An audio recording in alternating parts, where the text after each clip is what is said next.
বলছো? রাইড আবার আসলো কোথা থেকে? ওই যে পিছনে একটা রাইড দেখছি আমি, তোমার যাবো। তোমরা যে আমি এই রাইডেটাই নেবে। আচ্ছা দেখি, চলো তো রাইড। গাইস এই রাইডটা অনেক উপরে যায়, অনেক উপরে কিভাবে ঘুরায়। ভয়ঙ্কর বলতে কিছুই নাই। আমরা যে থাইল্যান্ডে যে ভয়ঙ্কর ভয়ঙ্কর রাইড গুলো ট্রাই করছি, এই তুলনায় এগুলো কিছুই হবে না ইনশাআল্লাহ। আমি এখন যাচ্ছি ভয়ঙ্কর রাইডে। ঋতু তুই কি রেডি? Yes, I'm ready. ভয় পাইস না কিন্তু? হালকা হালকা। Are you ready? Yes. Oh, for the best! দেখো গাইস আমরা কত উপরে চলে আসছি, দেখো। অনেক উপরে উঠে গেছে গাইস, আরো উপরে উঠতেছি। ওরে বাবা রে বাবা, আল্লাহ গো আল্লাহ, আরো অনেক উপরে উঠবো। আল্লাহ আল্লাহ, এখন ভয় লাগছে।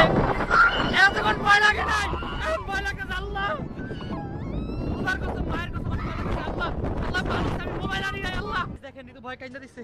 কান দিলে চোখে পানি পড়তেছিল বাতাসে। আল্লাহ আমি নিজেও কাইন্দা দিচ্ছি, দেখেন অনেক ভয়ঙ্কর ছিল।